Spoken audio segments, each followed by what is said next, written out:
বাবারে বিলালের জিবার মধ্যে আগুন লাগাই দিয়েছে কাফেরেরা। ও সোনার বাবারা, বিলালের বুকের উপর পাথর চাপাইয়া দিয়েছে, বিলালের পায়ের মধ্যে রশি লাগাইয়া ওই সৌদি আরবের বালির মধ্যে টান টান করে উটের সঙ্গে লাগাইয়া, ঘোড়ার সঙ্গে লাগাইয়া টানতেছে। বিলাল চক্ষু দিয়ে পানি ছেড়ে দিয়ে আল্লাহকে ডাকে, মালিক তুমি কি আমাকে এই কাফেরদের থেকে মুক্ত করবা না? কাফেররা বিলালকে ডাক দিয়ে বলে, বিলাল রে,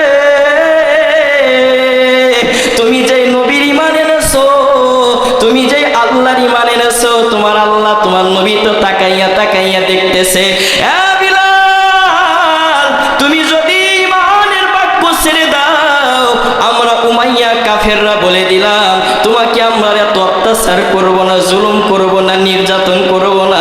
বিলাল ডাক দিয়ে বলে, মক্কার কাফেরেরা রে, ও মদিনার কাফেরেরা, মক্কার কাফেরেরা, শুনে রাখো, জেনে রাখো, আমি বিলালকে যদি তোমরা মারতে মারতে দুনিয়া থেকে বিদায় করে ফেলো রে, আমি বিলাল জীবন দিতে রাজি আছি, কিন্তু আমি বিলাল ঈমান দিতে রাজি না।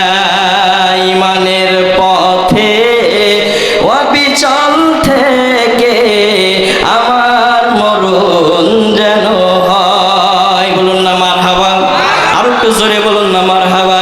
সোনার মানিকের আমার কাফেররা ডাক দিয়ে বলল, বিলাল তোমাকে আমরা এত অত্যাচার করি, জুলুম করি, তুমি তো এখনো জবান থেকে কালেমা বন্ধ করো না, ঈমানের বাক্য বন্ধ করো না। বিলাল ডাক দিয়ে বলেছিল, ঈমান দেব না, জীবন দেব। বিলালকে কাফেররা বলল, বিলাল তাহলে তুমি চিন্তা করে দেখো, তোমাকে আমরা এত মারি, এত অত্যাচার করি, তোমার আল্লাহ তোমার নবী এখনো তাকাইয়া তাকাইয়া দেখতেছে, তোমাকে তো এখনো মুক্ত করে না। নাউজুবিল্লাহ কোন, আর একটু জোরে কোন নাউজুবিল্লাহ। আপনারা কি মন খারাপ করতেছেন? সত্যি কথাই তো বলছে, তোমার নবী আর তোমার আল্লাহ যে তাকায় তাকায় দেখে, আমরা যে এত মারি। আরে বাবা, ফিলিস্তিনে গাজায় আমার মুসলমান ভাইদেরকে, মা বোনদেরকে, ছোট্ট ছোট্ট শিশুদেরকে যখন অত্যাচার করে, জুলুম করে, ইসরায়েলি জারজ সন্তানেরা যখন তাদেরকে আঘাত করে, এই বাংলার ব্লগার নাস্তিক কুত্তার বাচ্চারা ইউটিউব ফেসবুকের মধ্যে লেখে, তোদের আল্লাহর যদি এত শক্তি থাকে, তোদের নবীর যদি এত পাওয়ার থাকে, তাহলে ফিলিস্তিনি এই আপনার ইসরায়েলি বাহিনীর বোমার আঘাত বন্ধ করতে পারে না। আজকের মাহফিল থেকে বলে যায়, এ কুত্তার বাচ্চা নাস্তিক ব্লগাররা, শুনে রাখো, জেনে রাখো, আমার আল্লাহ পাক রব্বুল আলামিন যদি ইচ্ছা করেন, এক মুহূর্তে তোদেরকে ধ্বংস করে দিতে পারেন। ঠিক কিনা বলেন? আর একটু জোরে বলেন, ঠিক কিনা? সম্মানিত সম্মানিত হাজিরিন, বিলালকে প্রশ্ন করলেন, বিলাল এত অত্যাচার করি, তোর আল্লাহ আর তোর নবী তো কিছুই করে না। বিলাল বললেন, মক্কার কাফেরেরা রে, তোরা যখন মক্কার বাজারে একটা মাটির হাড়ি পাতিল কিনতে যাও, কিনতে যাওয়ার আগে একটু যাচাই বাছাই করে দেখো মাটির হাড়ি পাতিলটা ভালো আছে কিনা, ফাটা আছে। আল্লাহু আকবার। হযরত বিলাল ডাক দিয়ে বললেন, এ মক্কার কাফেরেরা, সামান্য মাটির হাড়ি পাতিল কিনতে যাইয়া যদি তোমরা এত পরীক্ষা নিরীক্ষা করো রে, তাহলে আমার আল্লাহর, আমার নবী, আমি বিলালকে পরীক্ষা করতে চাই। কাফেরদের আঘাতে, আহারে কাফেরদের অত্যাচারের ফলে আমার বিলালের জবান থেকে কালেমা বন্ধ হয়ে যায় কি যায় না? হযরতে বিলাল ডাক দিয়ে বলে, মক্কার কাফিররা রে, শুনে রেখে দাও, জেনে রেখে দাও, আল্লাহর কসম করে বলি, আজ না হয় কাল আমার দয়ার নবী, আমার দয়ার আল্লাহ আমাকে বিজয়ের মালা পরাইয়া তোদের থেকে মুক্ত করে দিবে। আল্লাহ নবী রাহমাতুল লিল আলামিন হযরত বিলাল রাদিয়াল্লাহু তাআলা আনহুকে মুক্ত করলেন। বাবা বিলাল ছিল গোলাম, বিলালকে দুনিয়ার মানুষ চিনতো না গো সোনার বাবাজিরা।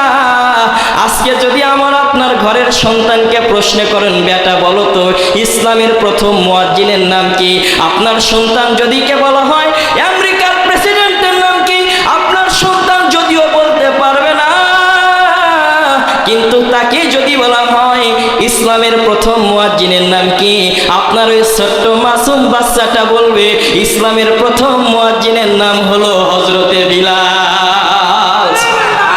কি মর্যাদা দিল! ইসলামের পক্ষে অটল থাকার কারণে আজকে একদল মানুষ আছে বলে যে ইসলামের পক্ষে অচল থাকলে এত মার খাইতে হয়, আল্লাহ কি দেখি না? নাউজুবিল্লাহ করেন।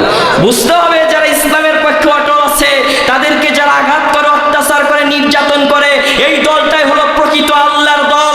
এই দলটা জীবন দিয়ে, এই দলটা মাল দিয়ে, ধন দিয়ে, সম্পদ দিয়ে আল্লাহর জমিনে আল্লাহর ইসলাম কায়েম করার জন্য তারা রাজি আছে। কথা বলেন ঠিক কিনা? আর একটু জোরে বলেন ঠিক কিনা? অন্যান্য দলের আছে, আমি ইন্ডিকেট করে নাম বলতে চাই না, অনেক ফিরকা আছে মসজিদে ইবাদত করলে কি ইসলাম দুনিয়াতে প্রতিষ্ঠিত হয়? কথা বলেন হয়? তাহলে যদি মসজিদে শুধু ইল্লাল্লাহ করেই যদি ইসলাম প্রতিষ্ঠিত হইতো, আল্লাহ নবী রহমাতুল্লিল আলামিন ওই তায়েফের ময়দানে কোরআনের দাওয়াত দিতে যায়, নবী আমার মার খাইতেন না। উহুদের ময়দানে নবী আমার দন্ত মুবারক শহীদ করতেন না। খন্দকের ময়দানে আল্লাহর হাবিব 7 দিন পর্যন্ত খোদাই করতেন না, খায় থাকতেন না। আল্লাহর কসম করে বলি ওই দলটাই সঠিক দল, যেই দলটা আল্লাহর জমিনে আল্লাহর দ্বীন কায়েমের জন্য জান দিয়ে প্রাণ দিয়ে চেষ্টা করবে। আল্লাহ বলেছেন ওই দলটাই হলো নাজাত প্রাপ্ত দল। বলুন না সুবহানাল্লাহ। সম্মানিত হাজিরিন আমার, হযরত বিলাল বললেন আল্লাহর আমার নবী আমাকে পরীক্ষা করতেছে। আল্লাহর হাবিব বিলালকে বাঁচালেন। বলুন না সুবহানাল্লাহ। আর একটু জোরে বলুন না সুবহানাল্লাহ। শুধুমাত্র বিলালকে বাঁচাই নাই রে বাবা, আমার নবী আমার যখন মক্কা বিজয় করলেন আল্লাহর হাবিব বিলালকে ডাক দিলেন, হযরত বিলাল, আমি নবী রহমাতুল্লিল আলামিন এই মক্কায় বড় হয়েছি, ছোট্টবেলা থেকে মা হারাইছি, আব্বা হারাইছি। আহারে মক্কার কাফেরেরা, আমার চাচারা আমাকে মারছে, আঘাত করে মক্কা থেকে বিদায় করে মদিনায় পাঠিয়ে দিয়েছে। আমার নবী কয়েক বছর পরে যখন মক্কায় চলে গেলেন, নবী আমার চোখের পানি ফেলে কান্না করতেছেন। আল্লাহর হাবিব বিলালকে ডাক দিয়ে বলেন, বাবা বিলাল রে, আমি নবী রহমাতুল্লিল আলামিন তোমাকে বললাম আজকে তুমি মক্কার জমিনে আজান দাও। বলুন না সুবহানাল্লাহ। আর একটু জোরে বলুন না সুবহানাল্লাহ। কি দাও বাবা? কি দেন? আজান দেন। তো বিলাল মক্কার কাবাগরের সামনে দাঁড়িয়ে আছে। আল্লাহর হাবিবকে বলেন, ইয়া রাসূলুল্লাহ, ইয়া হাবিব আল্লাহ, আমি কোথায় আজান দেব? আল্লাহর হাবিব বলেন, আজকে আমি মক্কা বিজয় করেছি, আজকে তুমি কাবা ঘরের উপরে উঠে আজান দাও। শোনার আল্লাহর নবীর সাহাবী হযরত বিলালকে বললেন, বিলাল আজান দাও। শোনার বাবা গভীর মনোযোগ দিয়ে কথাটা শুনেন। হযরতে বিলাল কাবা ঘরের উপরে উঠলেন। বিলাল কাবা ঘরের উপরে উঠে বললেন, ইয়া রাসূলুল্লাহ, ইয়া হাবিব আল্লাহ, আমি তো কাবা ঘরের উপরে আছি। ও মায়ের নবী, তাহলে আমি কোন দিক হয়ে আজান দেব? সুবহানাল্লাহ। বাবা আমাদের এই বাংলাদেশ থেকে কাবা কোন দিকে বলেন তো? জোরে বলেন তো। তো পশ্চিম দিকে কিবলা অর্থ কি আপনারা জানেন? কে বলতে পারবেন এখানে কিবলা অর্থ কি? কিবলা অর্থ হলো দিক। কি বাবা? আর কাবা অর্থ হলো ঘর, আর কিবলা অর্থ হলো দিক। কাবা ঘরটা পশ্চিম দিকে দেখে আমরা পশ্চিম দিক হয়ে নামাজ পড়ি। কাবা ঘরটা যদি পূর্ব দিক হতো তাহলে আমরা পূর্ব দিক হয়ে নামাজ পড়তাম। অর্থাৎ কিবলা শব্দের অর্থ হলো কি বাবা? জোরে বলেন তো। হযরতে বিলাল তো এখন কাবা ঘরের উপরে আছে, কাবা ঘর তো নিচে, নিচের দিক হয়ে তো আর আজান দেওয়া যায় না। আল্লাহর হাবিবকে বললেন, ইয়া রাসূলুল্লাহ, আমি তো কাবা ঘরের উপরে আছি, ও মায়ের নবী, তাহলে আমি কোন দিক হয়ে আজান দেব? বলুন না সুবহানাল্লাহ। আর একটু জোরে বলুন না সুবহানাল্লাহ। আল্লাহর নবী রহমাতুল্লিল আলামিন বললেন, এ আমার কলিজার টুকরা সাহাবী বিলাল, আমি নবী রহমাতুল্লিল আলামিন যেই দিকে দাঁড়ায় আছি রে, আমি নবী রহমাতুল্লিল আলামিন যেই দিকে দাঁড়ায় আছি, আমি নবী রহমাতুল্লিল আলামিনের চেহারা দেখে দেখে তুমি আজান দাও। এই জন্য আমাদের আহলে সুন্নাহ ওয়াল জামাতের আকীদা হলো কাবার কাবা আমার নবীজি মুহাম্মদ রাসূলুল্লাহ। আমার নবীকে যদি আমার দয়ার আল্লাহ না বানাইতো গো, তাহলে আমার আল্লাহ ওই কাবা ঘরকেও বানাইতো না রে বাবা। আমার নবী ডাক দিয়ে বললেন, বিলাল রে, আমি নবী রহমাতুল্লিল আলামিন যেই দিক হয়ে দাঁড়ায় আছি, আমি নবীর চেহারা মোবারক দেখে দেখে তুমি আজান দাও। বলুন না আল্লাহর নবীর সাহাবী হযরত বিলাল রাদিয়াল্লাহু তাআলা আনহু সোনার বাবাজির আমার আজান দিলেন। আজান দেয়া শেষ হয়ে গেল। বিলাল চোখের পানি ছেড়ে দিয়ে বলে, ইয়া রাসূলুল্লাহ, ইয়া হাবিব আল্লাহ, জীবনে আপনার কাছে আমি কোনো কিছু জিজ্ঞাসা করি নাই, আপনাকে কোনোদিন প্রশ্ন করার সাহস পাই নাই। ওগো মায়ের নবী, আজকে যেহেতু আপনি আমাকে এত সম্মান দিয়েছেন, আমি আজকে আপনাকে কয়েকটা প্রশ্ন করতে চাই। সুবহানাল্লাহ। আল্লাহর হাবিব বললেন, ও আমার কলিজার টুকরা সাহাবী বিলাল, আজকে তুমি আমাকে যে প্রশ্ন করবে, আল্লাহর কসম করে বললাম আমি প্রত্যেকটা প্রশ্নের জবাব দিয়ে দিব। হযরতে বিলাল বললেন, নবী গো, আমি বিলাল গোলাম, মানুষটা বড় কালা, কিন্তু বিলালের অন্তরটা ছিল ভালা। বলুন না সুবহানাল্লাহ। বিলাল ডাক দিয়ে বলে, নবী গো, আমি বিলাল জানতে চাই, ও মায়ের নবী, আমি বিলাল জান্নাতে যাইতে পারবো কি পারবো না? বলুন না সুবহানাল্লাহ। আর একটু জোরে বলুন না সুবহানাল্লাহ।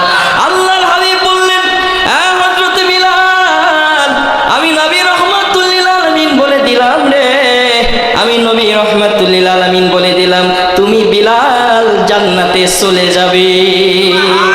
হযরতে বিলাল বললেন, ইয়া রাসূলুল্লাহ, ইয়া হাবিবাল্লাহ, পরের প্রশ্নটা হলো, এই পৃথিবীতে যত নবী রাসূলের উম্মতরা আছে, ওগো মায়ের নবী গো, আমি প্রত্যেকটা নবী রাসূলের উম্মতের আগে জান্নাতে যাইতে পারবো কি পারবো না? বলুন না সুবহানাল্লাহ।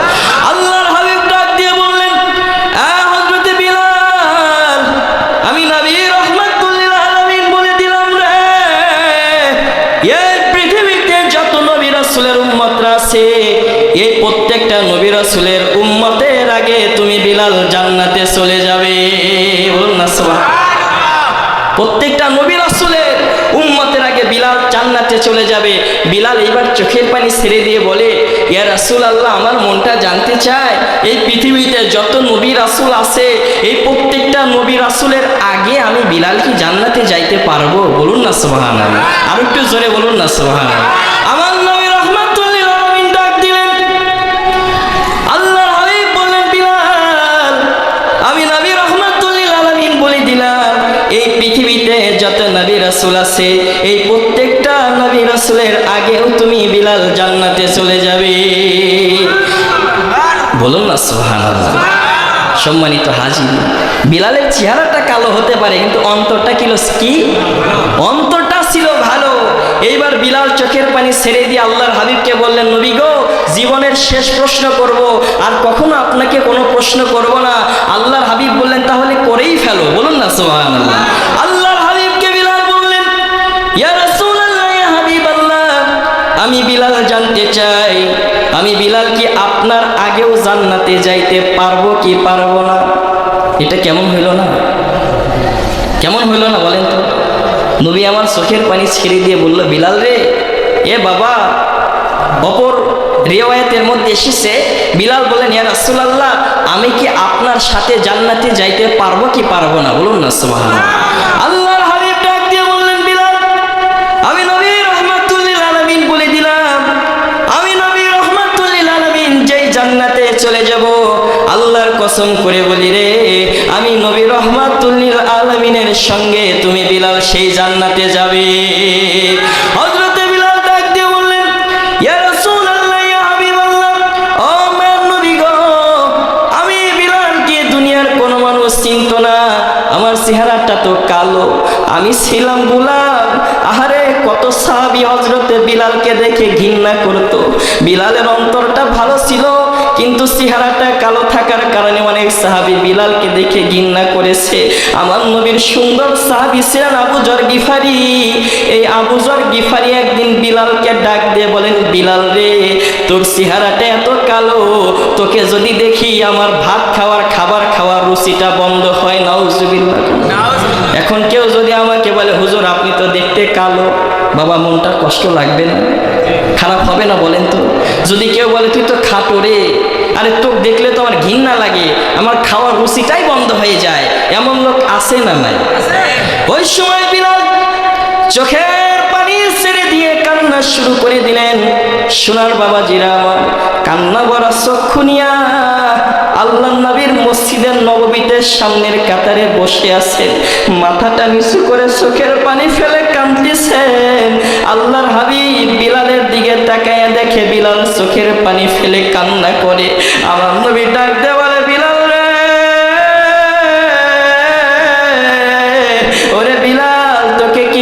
কষ্ট দিয়েছে, তুই চোখের পানি ফেলে কান্না করো কেন? আল্লাহর নবীর সাহাবী বিলাল কোনো কথা বলে না, ফুপিয়ে ফুপিয়ে চোখের পানি ফেলে ফেলে কান্না করতেছে। আমার নবী ডাক দিয়ে বলে, বিলাল, আমি নবী জানি না তোকে কেউ কষ্ট দিয়েছে, না হলে বিলাল তোমার চোখে এত সহজে পানি আসার কথা না। আল্লাহর নবীর সাহাবী বিলাল ডাক দিয়ে বলে, ইয়া রাসূলুল্লাহ, আপনার সবচাইতে সুন্দর সাহাবী আবু যর গিফারি আমাকে কালো মানুষ বলেছে। আবু যর গিফারি বলেছে, বিলালকে দেখলে বলে তার খাবারের রুচি বন্ধ হয়ে যায়। আল্লাহর হাবিব রাহমাতুল লিল আলামিন সঙ্গে সঙ্গে মসজিদের মিম্বার থেকে উঠলেন। আল্লাহর নবী রাহমাতুল লিল আলামিন মায়ের নবী আমার বিলালকে জড়ায়া ধরে চোখের পানি ফেলে কাঁদতেছে, রে বাবা। আল্লাহর হাবিব ডাক দিয়ে বলে, হযরতে আলী, আর দেরি কইরো না বাবা, দেরি কইরো না, জলদি করে চলে যাও, আবু যর গিফারিকে ডাক দিয়ে নিয়ে আসো। আবু যর গিফারিকে ডাক দিয়ে নিয়ে আসা হলো। আবু যর গিফারিকে বলা হলো, ও আবু যর গিফারি, তুমি কি আমার বিলালকে কালো মানুষ বলেছো? আবু যর গিফারি ডাক দিয়ে বলে, ইয়া রাসূলুল্লাহ, সত্যি হ্যাঁ, বিলালের চেহারাটা কালো দেখে আমি কালো বলেছি। নাউজুবিল্লাহ। বলি হ্যাঁ, বিলালের চেহারাটা কালো দেখে আমি কালো বলেছি। আল্লাহর হাবিব বললেন, আবু যর শোনো, বিলালের চেহারাটা কালো হতে পারে, কিন্তু বিলালের অন্তরটা আল্লাহ ঈমান দিয়ে সাদা করে দিয়েছে। বলুন না সুবহানাল্লাহ। সম্মানিত হাজিরিন, আল্লাহর নবী ডাক দিয়ে বললেন, আবু যর রে, তুমি যদি এই মুহূর্তে বিলালের পা ধরে ক্ষমা না চাও, তুমি যতবার হজ করো না কেন, যত টাকা আল্লাহর রাস্তায় দান করো না কেন, যত নামাজ রোজা করো না কেন, বিলাল যদি তোমাকে ক্ষমা না করে, আমি আল্লাহর হাবিব বললাম তুমি জান্নাতে যাইতে পারবে না। আল্লাহু আকবার।